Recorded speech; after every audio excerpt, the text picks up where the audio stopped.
and welcome. Now, after months of difficult negotiations over a new national minimum wage, the Nigerian government and labor unions in the country have finally settled for 70,000 naira as the new wage. The decision was announced after a meeting between President Bola Tinubu and the leadership of the labor unions on Thursday, July the 18th. Now, both the Minister of Information and the President of the Nigeria Labour Congress emerged from that meeting to disclose this to waiting journalists. Take a listen. Both the federal government and the organized labor have agreed on an increase on the 62,000 naira minimum wage. The new national minimum wage that we expect Mr. President to submit to the National Assembly for legislation is 70,000 naira. But that is not all. There is also a boost, like Mr. President has assured, in ensuring that massive investment is going to be made in the area of infrastructure. There is also a deepening of the investment of the federal government in renewable energy. More money is going to go into the acquisition of more buses, the CNG buses. Nigeria is going to be more CNG compliant, according to the president. We are moving in this transition to renewable. And all other things that Mr. President has assured labor, the issue of SANU and NASU is also going to be looked at. And we are happy, we are very thankful of the role that the organized labor has done today. They recognize the President's role in ensuring, or the federal government's role in ensuring, that we have the local government autonomy, and also ensuring that both the organized labor and the government are on the same page today. The good thing about it is that we will not wait for another 5 years to come and review. Rather than accepting on a figure that you wait for 5 years, it's like you have to now negotiate even 2 times within 5 years with a view to going up. That is one of the reasons, why we decided to reach where we are today. Now, it is not certain if state governors and the organized private sector now are part of this outcome. It's on record that state governments had said they would not even be able to pay 60,000 naira, not to talk of the 70,000 naira that has eventually been agreed on. Meanwhile, members of the Nigeria House of Representatives have announced they are taking a 50% pay cut in response to the economic hardship in the country. The lawmakers announced the decision during a plenary session on Thursday following the adoption of a motion of urgent public importance. The 50% salary slash would last for 6 months, and the lawmakers say the money will be used to support the government's effort to address rising cost of foodstuff in the country with the view to ameliorating the hardship Nigerians are going through. Let's now discuss these issues further. I'm now being joined on the program via Skype by Lanre Suraj, who is the chairman of Human and Environmental Development Agenda, that's HEDA Resource Center. Also joining us is the Director General, Nigeria Employers Consultative Association, NECA, Adewale Oyenride. Gentlemen, thank you very much for joining us on the program. Let me start with you, Mr. Oyenride. Is the organized private sector part of this decision to pay 70,000 naira as the new minimum wage? Because I remember the last time I spoke with you, you said, look, the organized private sector would not be able to go beyond 62,000 naira. Well, thank you for having us. I think the dynamics of the whole consultation for setting the minimum wage gives the tripartite committee the responsibility to make a recommendation to the president. And the president, using his best judgment, have the prerogative to announce a figure as the minimum wage. Then a lot of things will also go behind the scene to get the concurrence of the stakeholders that are involved, the organized labor and employers. It happens that government consulted labor, probably they find labor as a bigger evil to deal with the context of labor's demands, and they agree on agreement was reached on 70. And government also, we note most especially the comment by the president that we do all that is necessary to provide support for organized businesses and also the subnationals, which is the governors, so that they will be in a position to pay the new national minimum wage. So the conversation has moved beyond the figure now to actually what are the supports that the president is going to give organized businesses to be able to meet these challenges. That is one part of it. During the conversation at the National Minimum Wage Committee level, organized businesses have submitted a list. In fact, it was requested by representatives of government. We have submitted a list of the demands of the support that we require as organized businesses to be able to successfully comply with the context of the 62,000 that we earlier had. And now that it's now 70,000, we believe the government is taking a critical look at the request of organized businesses. And that also, we believe, informed the comment of the president that is going to support the organized businesses and also support subnationals to pay the new national minimum wage. I think fundamentally, ability to pay will remain a conversation that will not go away. And the support that we have requested to keep businesses breathing will also be a conversation that will not go away. But conclusively, I think the president has the prerogative to announce a figure, and then we'll deal with all the other issues that arise from it. But will organized businesses be able to pay this 70,000 naira? No, the president has made commitments to support. For us, it's a lesser issue than for the subnationals. And I think the president identified these issues. There are issues we can't throw under the carpet. If we do, then we'll have created a fertile ground for non-compliance, which is another big challenge that we are going to face after now. But we are committed to support this process. We are committed to also partner with organized labor and relevant government agencies to drive compliance. We are committed to make sure that this process comes to a mutually agreeable end, even as we approach the National Assembly for the public hearing, most likely, to address the three other issues that are contingent on this issue of national minimum wage. The president addressed two of them. That's the one for the figure. He also addressed the issue of the regularity, which came to 3 years. But we still have the issue of exceptions. We still have the issue of violations and penalties.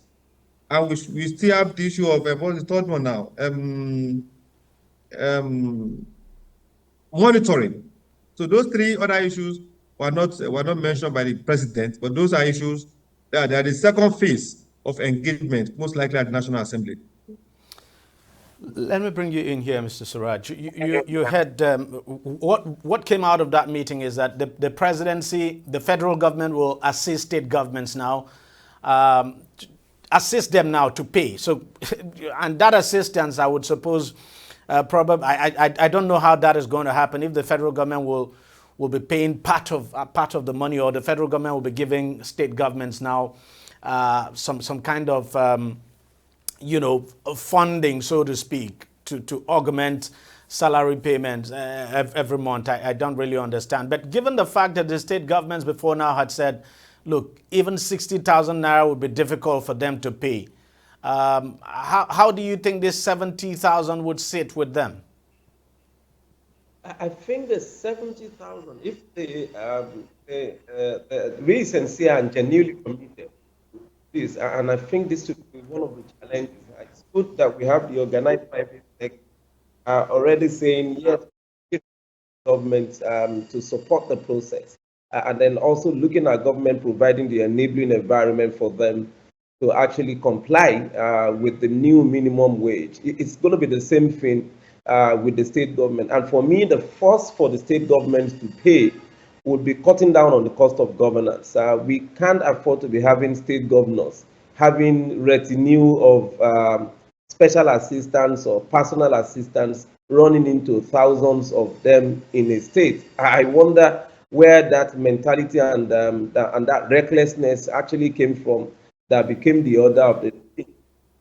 These are things that are built by even civil servants who are already on regular salary payment. That is number one. Number two, the state should also start the process of ensuring that they block the leakages within the system. There are enormous tax opportunities that can always be exploited by the state without necessarily placing additional burden on the people, because there are too many loopholes where the IGR of the states are either going into individual pockets, including some of those in the leadership in the states, or that of the civil servants. And number three, it's also going to the civil servants to ensure that they improve on their internal mechanisms to also conscientize their staff and stop the conspiracy with politicians to steal public funds. The amount of money that you get, EFCC and the rest, charging governors for after leaving office, running into hundreds of billions, it's not actually palatable. And these are resources that would have gone into dealing with quite a number of social services, including meeting the responsibilities of the state. So as far as we can see, really, if we stop corruption, if the governments are more prudent, if the ease of business, of doing business improved, if social infrastructure, electricity, roads, water, and the rest of that are provided even for the private sector, it becomes very easier for them to reduce the cost of production and then also be able to pay the minimum wage and meet the compliance threshold. But if the government is just looking at the 70,000 naira and we still have epileptic power supply, we have very poor and bad roads all across the states and federation, and the cost of doing business is still almost difficult for people to meet, then the 70,000 naira would already have been defeated. The purpose of it would have been defeated even before the implementation. I was just going to ask you because you talked about governors now, governors, cutting down on the number of aides they have and all of that. And I'm just wondering, when governors employ these aides, because it's always been a talking point, when governors now employ a huge number of persons now as their aides, isn't that providing employment? No, the government is actually supposed to provide the enabling environment for people to be self-employed. Government, that is not the kind of employment that people will need. That is also temporary employment that is actually not due. These are very young people, some of them very agile and productive, that just need some of these grand seed loans that can assist them to start something, farming and all the rest of that. I will be more than happy to do it, even without government support or government patronage. But when you don't have the enabling environment, quite a number of them will always be just scrambling for the opportunity of political appointment. But that is not the kind of employment that is required for any system to grow. That is unduly increasing the cost of governance. Let me come to you, Mr. Oyemode. The government now says, look, there will be a review every 3 years. We know the current law is that, the national minimum wage is reviewed, I think, every 5 years. But now it's going to be cut down to every 3 years. Is that something that organized businesses are comfortable with?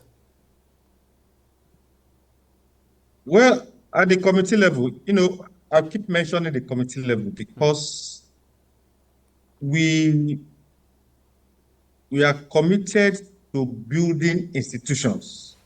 We have some level of concern with political solutions to issues that institutions have been created to resolve. Because we will not be building those institutions. In fact, we'll be conspiring to weaken those institutions if we keep bringing in political solutions to these things. For us, we believe strongly, and we have no doubt on the credibility of the government representatives at the committee level. And at the committee level also, the Organized Private Sector had canvassed strongly that reducing it to 3 years might be cumbersome because at different sectoral levels, different sectoral industrial levels, where real negotiation takes place. Some sectors negotiate every year, some every 2 years, some every 3 years. So if we reduce it to 3 years or 2 years, pardon me, in some sectors, they'll be negotiating twice. They'll be caught up with negotiating the national minimum wage within a year, and the sectoral negotiation will also go in within that same year, which could be very cumbersome with the context of negotiation. But during the conversation at the National Minimum Wage Committee, we propose, we can concede to 4 years, and Labour was insisting on 3 years, and now 3 years has been announced, which is okay with us. The dynamics and management of the negotiation at the sectoral level will be dealt with at that sectoral level. So, in the spirit of give and take, we considered to a lot of things, and we also requested Labour and government to consider a couple of things, which some consider too, and we are hoping that government will also take a critical look at our demand for our request for support to enable the organized private sector live up to its responsibility of compliance and continue to provide jobs. Can you just shed some light now on some of this support that you're asking from the federal government? Well, one of those supports is the reversal of the astronomical electricity tariff. In fact, the tariff changed the dynamics of everything for most businesses. It does. Businesses that are not currently, they are not in production. They are paying about 5 million per annum per month for electricity. As at April, May, they are being jumped to 12 million.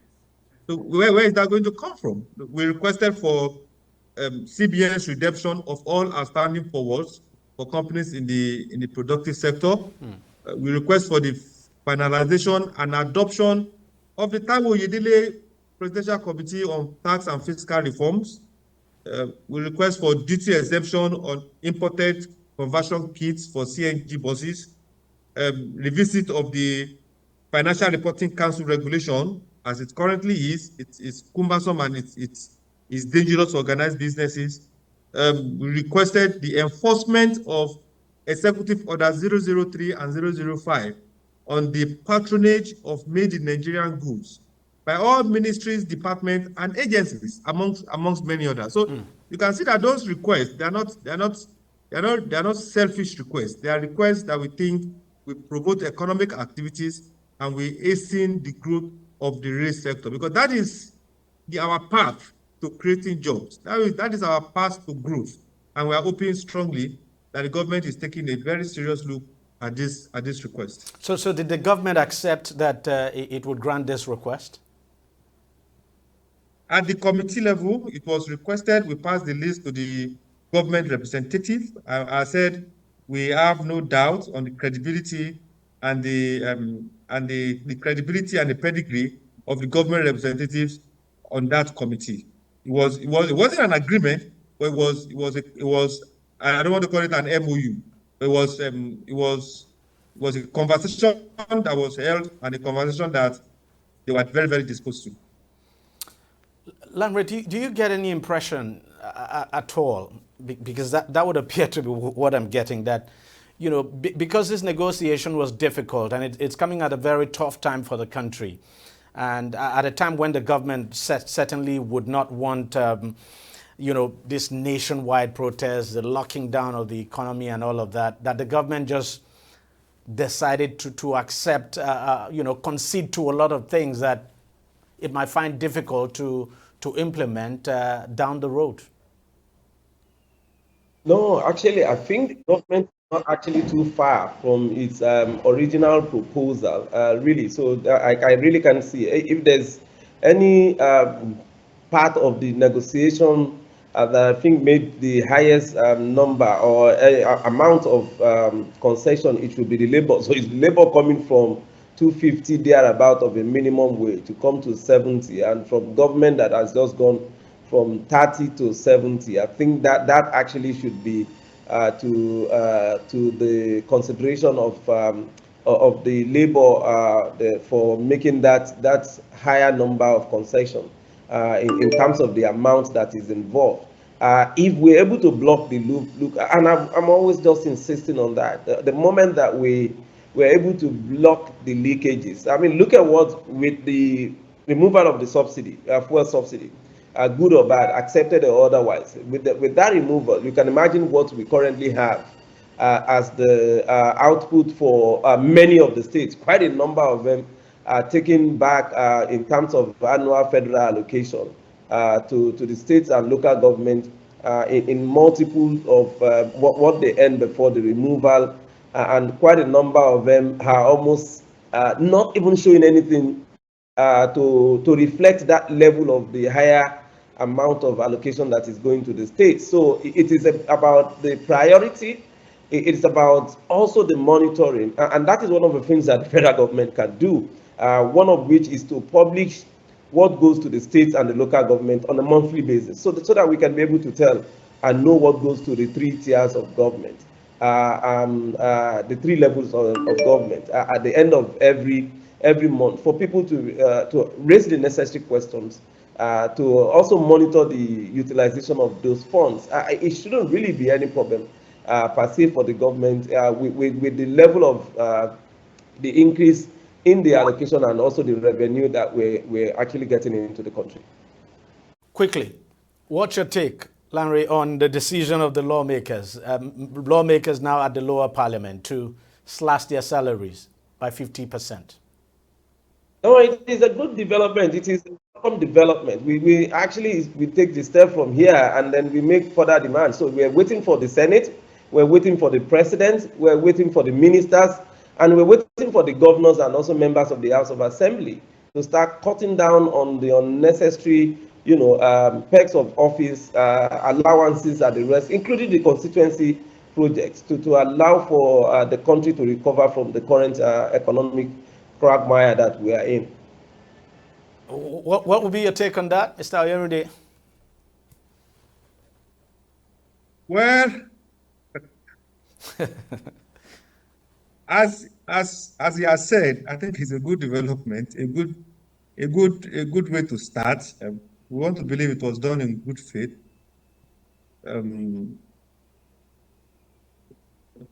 I think it's a good signal. You seem to be hesitating and watching your word. But more will be done to ensure fiscal discipline. I think it goes beyond the issue of the salary. I think the key issue is fiscal discipline across board. They will have done better to strengthen the fiscal discipline mechanism and institutions in this country, so that those institutions can actually perform their role as they should. Beyond the salary reduction, which is commendable, I think that the greater issue or the greater evil that we face is fiscal discipline across all sectors, fiscally. Gentlemen, I want to thank you very much for coming on the program, and thanks for your contributions. Thanks a lot. We'll take a short break and we'll be right back. Stay with us, don't go away. Opinions are free, facts are sacred, but truth is universal. How, in practical terms, can we, for instance, de-escalate the tension? When you go into public office, you must be ready to answer to the people. We know where the enemy is. 3 places. The Lake Chad Basin, the border area between Nigeria and Cameroon, and then the Sambisa Forest. On DEJI360, we give you a complete dose of everything. Opinion, facts, and undiluted truth. I hardly believe what politicians say in this part of the world. A new Nigeria is possible, a future is possible. We delve into the issues, dissect it so that you can understand it, and use it to take action. I don't think there's any need for any governor to look for grant for ranching. DEJI360, dissecting the issues.